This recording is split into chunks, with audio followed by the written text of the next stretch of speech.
Mom said drop out of college to pay for Golden Boy Bros school and swanky life. I've got an older brother who's 3 years my senior, and a younger sister who's 8 years younger than me. I'm the middle child, and as you might guess, that's come with its fair share of issues. Years ago, when I was gearing up for my 3rd year at university, I approached my mom like any normal day to discuss the tuition fee. I had always been a diligent student, balancing my academics with the expectations at home. But that day, her reaction was anything but normal. Instead of the usual discussion about payment plans and budgets, she got extremely frustrated and snapped at me to take a semester off. This suggestion blindsided me. We ended up in a heated argument where she finally spilled the beans. It turned out they couldn't afford to pay for both my brother's and my tuition anymore. You see, they had planned their finances based on both of us graduating in 4 years. But here's the catch. My brother was supposed to have graduated by the end of my 1st year at university. Instead, he was still floundering in a transitional college, which is usually just a stepping stone of 1 to 2 years. Yet, he had been stuck there for 5 years. I was floored. All my life, I had maintained straight A's, focusing on my studies with the end goal clearly in sight. During our argument, I was so frustrated that I even threatened to drop out completely. To my surprise, this seemed to relieve my mom. She actually wanted me to quit university, get a full-time job, and hand over my earnings to support the entire family. Despite the emotional turmoil, I refused to let my academic goals die. I took out a student loan, secured 3 part-time jobs, and somehow managed to juggle everything. By the time I graduated, in the expected 4 years, mind you, with a double major and an extended minor, I had paid off all my loans. I walked out of university completely debt-free. Throughout this time, I kept my parents in the dark about my financial struggles and achievements, though I suspected they knew more than they let on. I didn't invite them to my graduation. After everything that had happened, I moved out and started fresh. There's a whole backstory about how my parents and brother abused me, but that's too deep and painful to dive into right now. Essentially, there was no real financial hardship causing these decisions. It was a clear choice they made, preferring to allocate my intended funds to support my perpetually struggling brother instead. My brother's academic journey was a chaotic one. He bounced from one college to another for over 10 years, never managing to secure a degree or certificate. Yes, my parents financed this entire endeavor. Meanwhile, my sister faced her own challenges. Initially, she didn't get accepted into any universities, but managed to secure a spot after writing a compelling second-chance essay. However, she dropped out after just a year, unable to cope with the demands. Though she's quite capable, her pride has kept her from pursuing a 2-year degree at a community college, which might have been more her speed. The twist in the story came recently. Out of nowhere, my mom called me, furiously berating me for not inviting them to my graduation, which was 8 or 9 years ago. She screamed about how I was the only one in the family to graduate from university, and called me an asshole for depriving them of the chance to see me walk the stage. I was so taken aback by her outburst. I just held the phone away from my ear as she vented her rage. When she finally ran out of steam, I calmly responded with a lie, just to throw her off and end the conversation. I told her, "I don't know what you're talking about. I dropped out of university and never graduated. I have to go now. Bye." And with that, I hung up. Sitting back and reflecting on this entire journey, it's clear that the path I've taken, while lonely at times, has been necessary for my growth and sanity. It's a saga filled with struggle, perseverance, and ultimately, a kind of bittersweet victory. So am I the a-hole for doing that? Edit 1. Growing up in a typical Asian family, there's this huge emphasis on education. It's like super important. But there's also often this expectation that the oldest son has got to be the star, the pride of the family. That was totally the case in my family. My mom, she really put all her bets on my older brother. She wanted so badly for him to succeed and be that source of family pride, which I get to some extent. It's a cultural thing, really pushing for your kids, especially your first son, to do well. But here's where things get messed up. While she was so focused on him, it felt like she was willing to sacrifice my chances to shine. And that hurt, you know? It felt super unfair, especially because in our culture, having a degree and doing well in school is a big deal. So when it came down to choosing between supporting his education over mine, she picked him, even though he was, to put it mildly, not exactly killing it academically. He kept messing up, bouncing from one college to another, and just not taking it seriously. Meanwhile, there I was, busting my butt day in, day out. I was juggling classes and multiple jobs to pay for my own tuition because my mom had redirected all her financial support to my brother. Every single day, as I worked those long hours after classes, I'd remember the reason why. It fueled this grudge inside me. I was angry and felt sidelined in my own family. And yeah, holding on to that grudge felt petty at times, like maybe I was just being bitter. But at the same time, it felt justified. I was doing everything right, following all the rules I was supposed to, working hard, and still getting the short end of the stick. It just kept piling on, this sense of being unfairly treated, while he just kind of floated through without much care. Getting through university under those conditions was rough. It was more than just the physical tiredness from working and studying. It was emotionally draining, feeling like you're in this alone, without the support you expected from your own family. I gotta say, the messages and support I've gotten from you all really hit me deep. It was so emotional to read through your kind words and praises. They mean a lot, especially coming from a time in my life when I felt pretty much overlooked at home. I've tried to respond to as many messages as I can, and I'm sorry if I missed replying to anyone out there. Please know that I'm super thankful for each and every one of you who took the time to reach out and share a bit of kindness. So that's my story. It's a bit of a mixed bag. Some tough times, a bit of bitterness, but also a lot of growth and some unexpected support from places I never imagined. Thanks for letting me share and for being part of this journey with me. Edit 2. Hey everyone. I've been blown away by your support and all the questions about my background, so I think it's time to give you all a deeper look into the whole situation with my family. This one's going to be a bit of a ride. Growing up, my brother Kai was always the golden child, the one who could do no wrong in my parents' eyes. This wasn't just about a few extra privileges here and there. It was about a systematic favoritism that affected everything, including how I and my younger sister Ellie were treated. One particularly sharp memory sticks out from when I was about 10. Kai had messed up pretty bad at school, something involving a prank that went sideways. The school called our parents, and there was a big meeting with the teachers. I remember overhearing my parents afterwards not scolding him, but almost praising him for being clever enough to think of such a thing. Meanwhile, I won a regional science fair that same year, and all I got was a "that's nice, dear," with barely a glance up from the TV. As we got older, this pattern didn't just continue, it got worse. When it came time for college, the discrepancies in how we were supported became painfully clear. I've already told you about the tuition fiasco, but it was more than that. My parents would bend over backwards to give Kai chance after chance, ignoring his constant failures, while I was left to fend for myself. This kind of neglect wasn't just financial, it was emotional, and sometimes even physical. I remember one winter, Kai had taken my winter coat to go out with his friends. I told my mom it was freezing and I needed my coat back, and she just shrugged and told me to toughen up and deal with it. When I tried to take it back from Kai, it turned into a fight, and I ended up with a bruised rib. My parents blamed me for the altercation, saying I needed to learn to share and not be so selfish. These events weren't just isolated incidents, they were part of a larger pattern of abuse and neglect that made my childhood and teenage years incredibly tough. Despite all this, I pushed through, determined to build a better life for myself. Now, fast forward to the present, and things are still complicated. My parents have started reaching out more, especially since I've established a stable career, and Kai's prospects have dimmed considerably.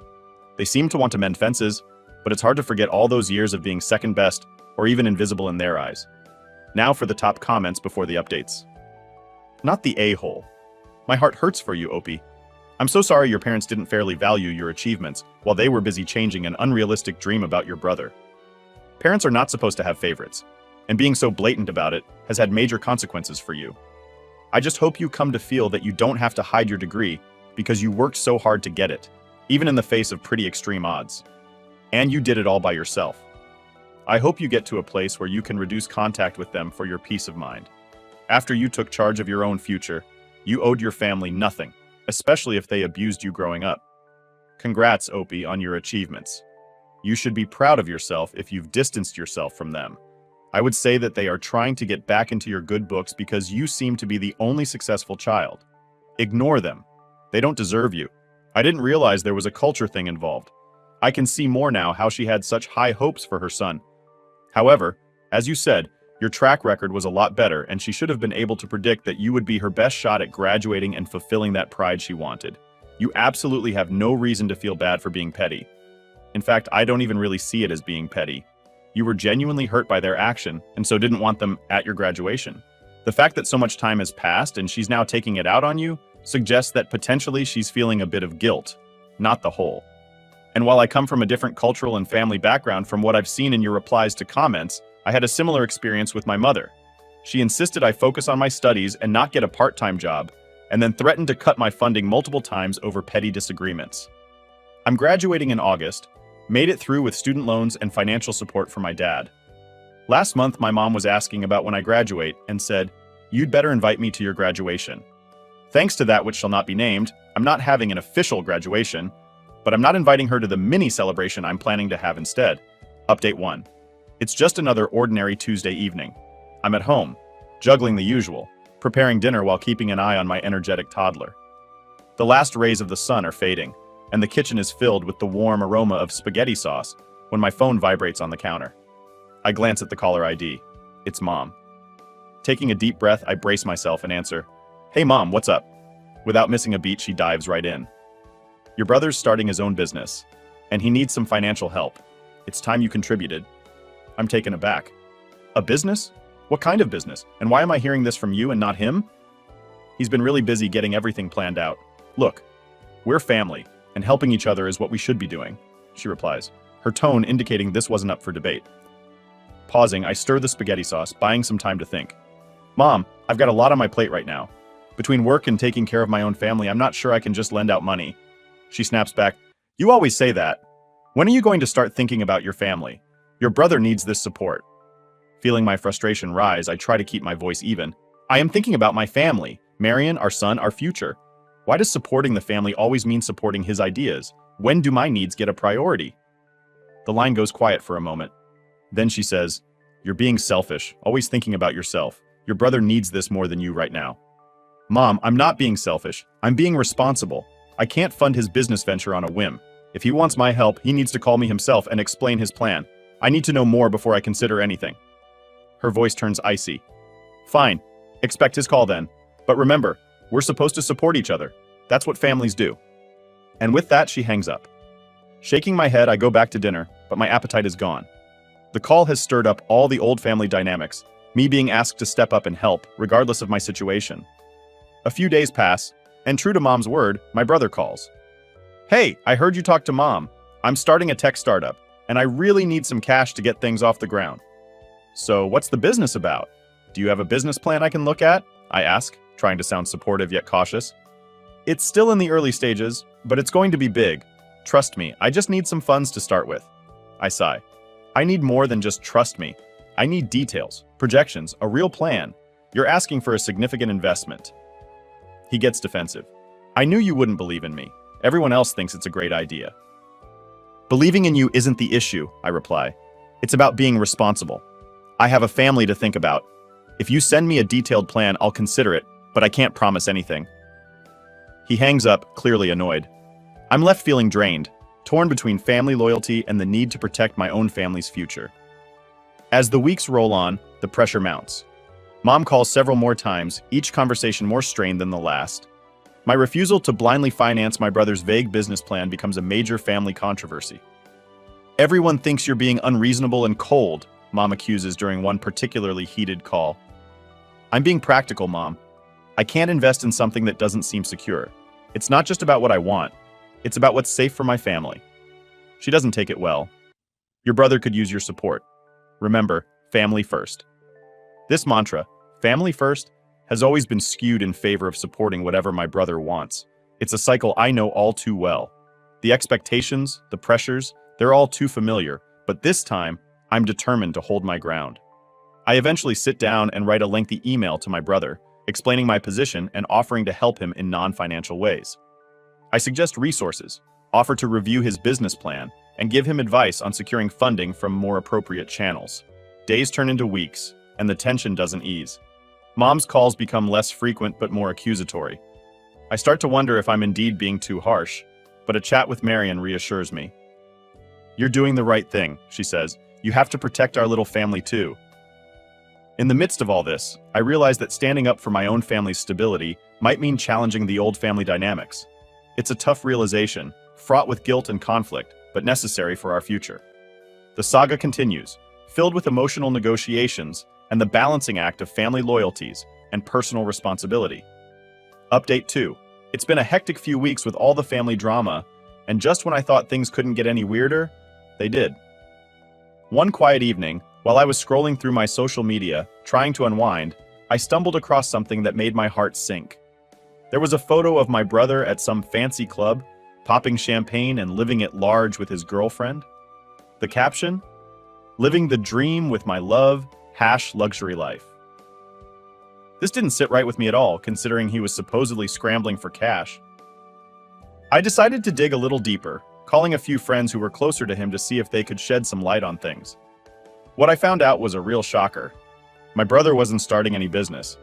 He was deep in debt from trying to keep up with a lifestyle he couldn't afford. He'd taken out loads of loans just to impress his girlfriend and his friends, and now he was in trouble. Armed with this info, I knew I had to confront Mom.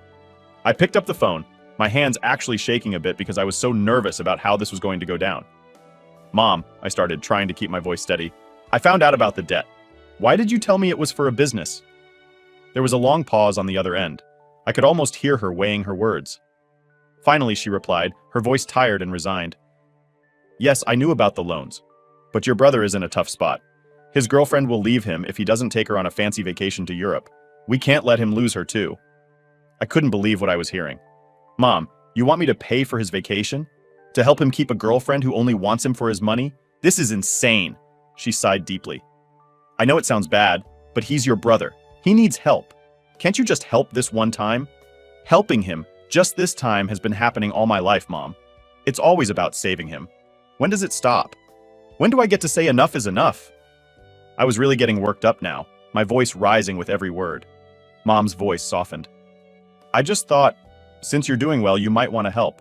He's family." "That's exactly it, Mom. I am doing well because I work hard and I make smart choices. He needs to start doing the same.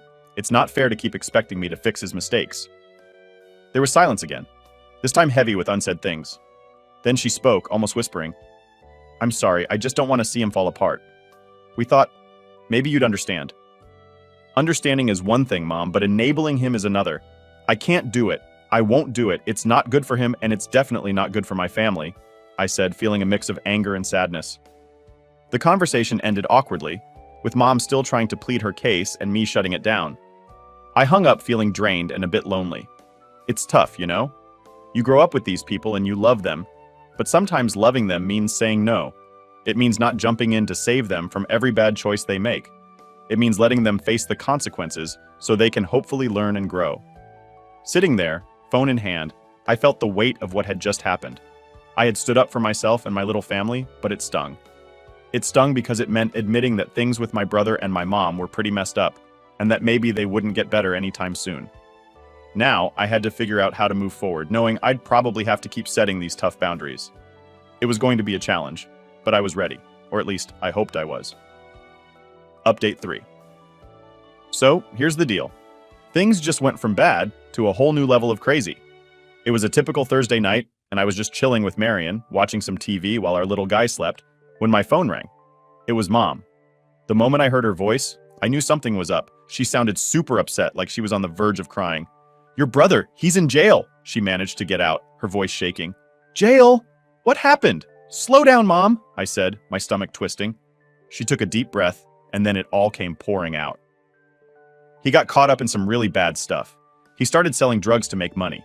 It was just supposed to help him get out of debt, but then he got caught. His girlfriend found out and dumped him. She just took off. Now he's all alone." My head was spinning.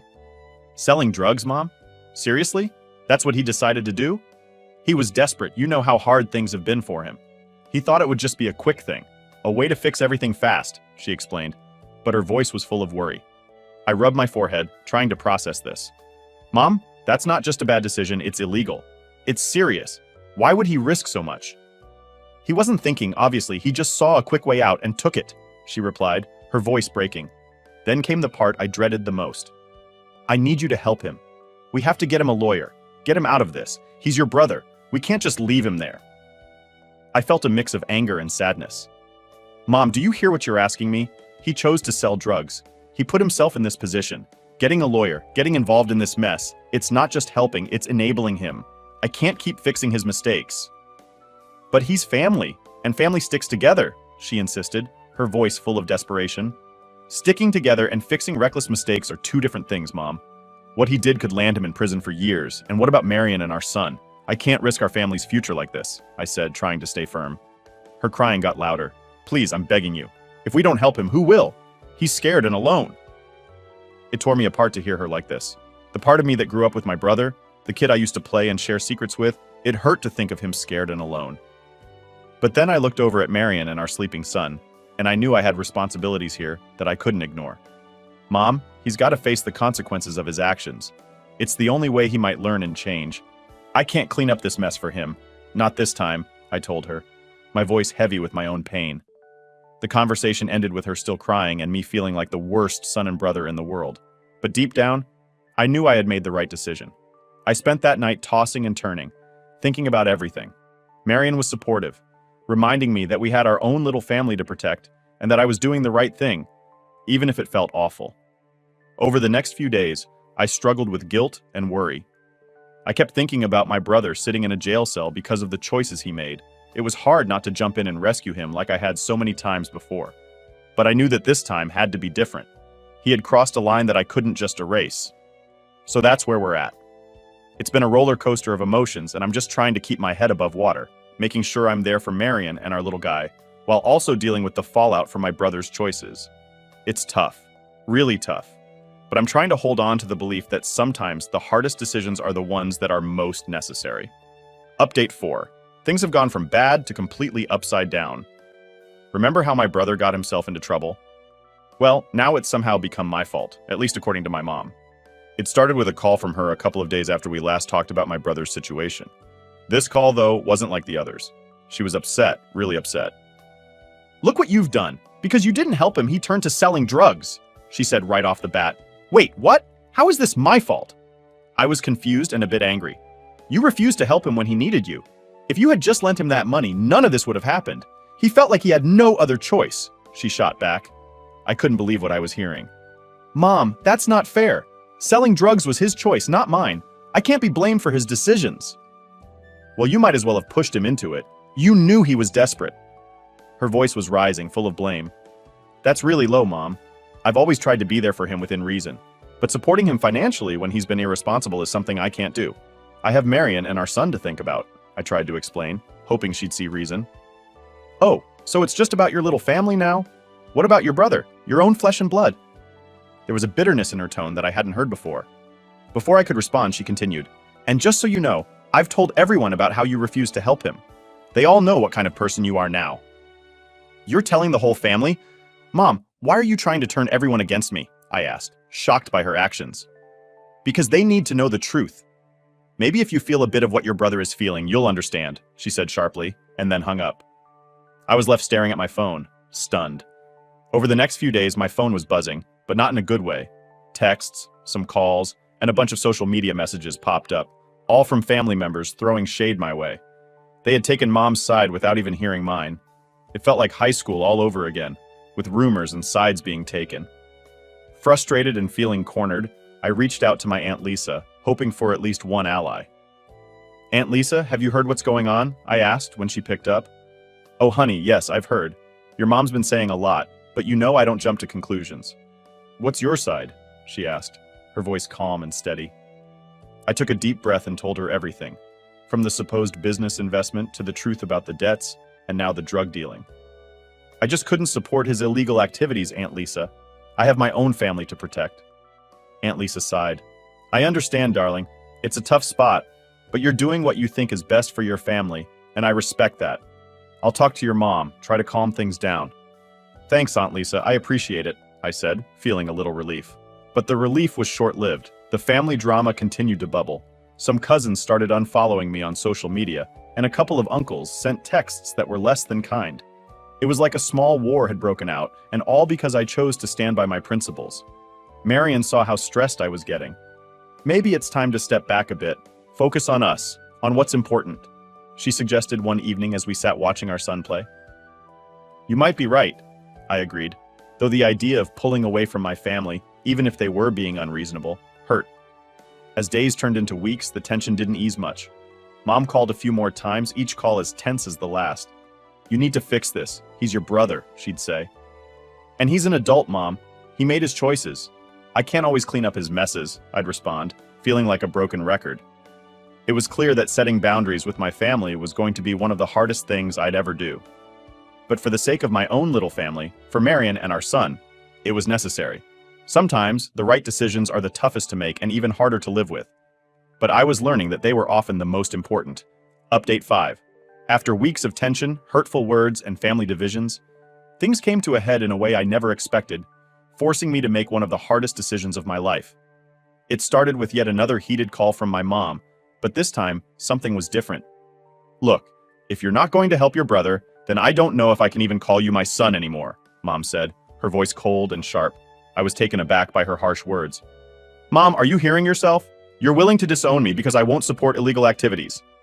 "It's not about that.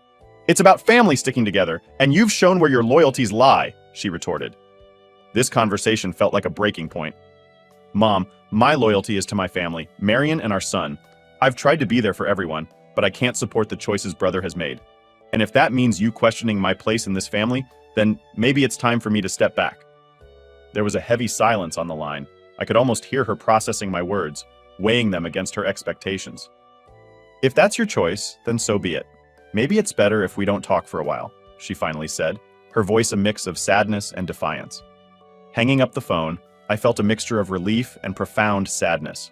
I knew that cutting ties with my mom, even if temporarily, was a significant step. But it was necessary for the health and well-being of my own family. Over the next few days, the reality of the situation began to sink in. I informed Marion about my decision, and she supported me, understanding the gravity of the choice I had made. We discussed how this would affect our son, and agreed that we needed to focus on creating a stable and healthy environment for him, free from the ongoing drama and negativity. I also reached out to a few close family members, like Aunt Lisa, explaining my decision. While some understood, others were more hesitant, stuck in the middle of the family conflict. "Are you sure about this? Cutting ties with your mom is a big deal," Aunt Lisa cautioned over the phone. "I know, Aunt Lisa, and I don't make this decision lightly. But for now, it's what I need to do, for my sanity and for the peace of our little family. I hope with time, things might change, and we can find a way to reconnect on healthier terms," I explained, my voice steady but full of emotion. As the weeks turned into months, the space and distance from the immediate family drama allowed Marion and me to focus on our son and our future. We started planning for his upcoming birthday, focusing on the joys of our little family unit.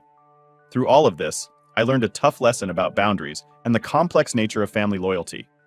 It was not an easy path, but it was necessary.